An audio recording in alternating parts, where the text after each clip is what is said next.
देखिए, आदिवासी लोग से पहले लोग लड़ता नहीं था, देख कर डर जाता था कि आदिवासी से लड़ेंगे, मार के मुरा देगा। लेकिन आप 20 साल का जवान को किसी गांव में जाकर देख लिया, ऐसे चल रहा, ऐसे चल रहा, लड़खड़ा रहा है। और हर गांव का यही स्थिति है। सही है गलत? सही है ना? बुराई है ना ये? तो ये देखो, लोग दिमाग से हम लोग पे वार कर रहा है, डायरेक्ट वार नहीं करके दिमाग से वार कर रहा है कि किस तरीके से इसके समाज को कमजोर बनाया जाए। पहला, बुद्धि से कमजोर बना दो, सही शिक्षा मत दो। दूसरा, शरीर से कमजोर बना दो, इतना नशा पान करा दो कि किडनी डैमेज हो जाए, लीवर डैमेज हो जाए, 20 साल की उम्र में मर जाए। ठीक है, अपना माँ बहन का रक्षा नहीं कर पाए वो, अपना जमीन का रक्षा नहीं कर पाए वो, ये हो रहा है। दीजिएगा, जब अपने लोग ही आपको गलत प्रमाणित करने में लगे हुए हैं तो गैरों को आप क्या जवाब दीजिए? आज पूरे सरहुल का शोभा यात्रा का अगर प्रचलन पूरे भारतवर्ष में हुआ तो इसी स्थान से हुआ। कहां शोभा यात्रा निकलता था बताइए? 1967 के पहले अगर शोभा यात्रा कहीं निकलता होगा तो हमको तो नहीं जानकारी, अगर आपको जानकारी तो बताइए। तो क्या मुख्यमंत्री को जानकारी नहीं है? क्या विपक्ष के नेता को जानकारी नहीं है? क्या यहाँ के 28 आदिवासी विधायकों को जानकारी नहीं है? अगर कोई किसी गांव का सरना रहता तो समझ में आता कि चलो विकास के लिए किसी एक गांव के सरना को ले लिए, लेकिन केंद्र सरना स्थल का ही जमीन को एक्वायर कर लिए और हम कुछ नहीं कर पाए, तो आप समझिए कि दूसरे सरना स्थल को हम किस तरीके से बचा पाए। क्या वहां से कोई फ्लाईओवर बन जाएगा? क्या नहीं बनेगा। हम लोग आज अपना पीठ थपथपा रहे हैं और हम तो बार बार इस चीज को बोलते हैं कि झारखंड में सबसे ज्यादा अगर आंदोलन करता है ना तो आदिवासी समाज ही। हर चीज के लिए उसको आंदोलन करना पड़ता है, पेट में अन्न से लेके तन में कपड़ा, शिक्षा, रोजगार और साथ ही साथ अपना अस्तित्व, जल जंगल जमीन, आपका जो संवैधानिक संरक्षण में जो आपको मिला हुआ है, तमाम चीजों के लिए आपको हर दिन आंदोलन करना पड़ता। तो लोकतंत्र किस लिए है भैया? किस लिए है लोकतंत्र? लोकतंत्र में क्या बोला जाता है? गलत को सही बोलो और सही को गलत बोलो? नहीं बोला जाता।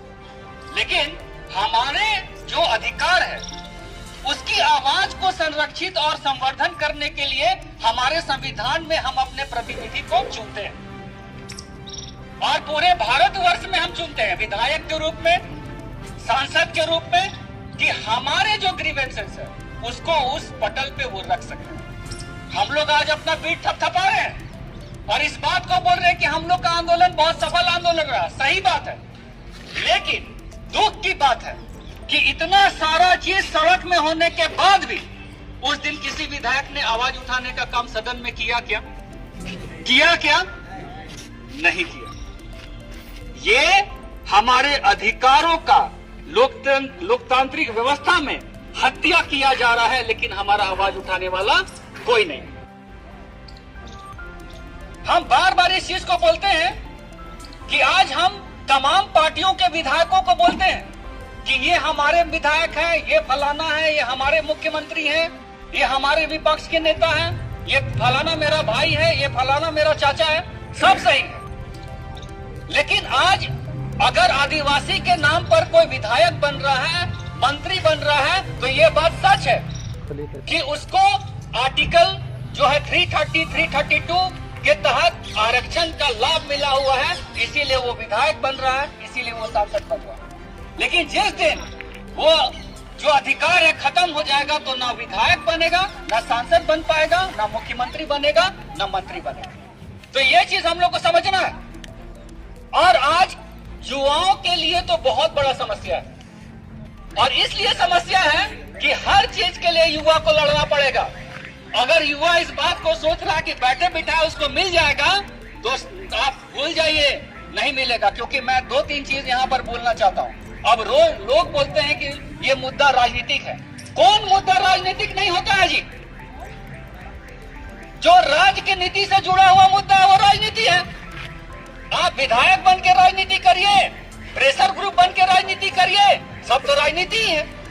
ये जो हमारे साथ राजनीति हुआ कि यहाँ पर रैंप को उतार दिया गया, तो हम ये चीज पूछना चाहते हैं कि यहाँ के जो मुख्यमंत्री अभी माननीय हेमंत सोरेन है, तो क्या उन्होंने डीपीआर को देखने का काम नहीं किया था? जो डिटेल प्रोजेक्ट रिपोर्ट बन रहा था, क्या उसको देखने का काम नहीं किया था? या फिर उनके अधिकारियों ने, जो ब्यूरोक्रेसी उनको असिस्ट करते हैं सही काम करने में, क्या उन्होंने उसको सही और गलत बताने के लिए काम नहीं किया था?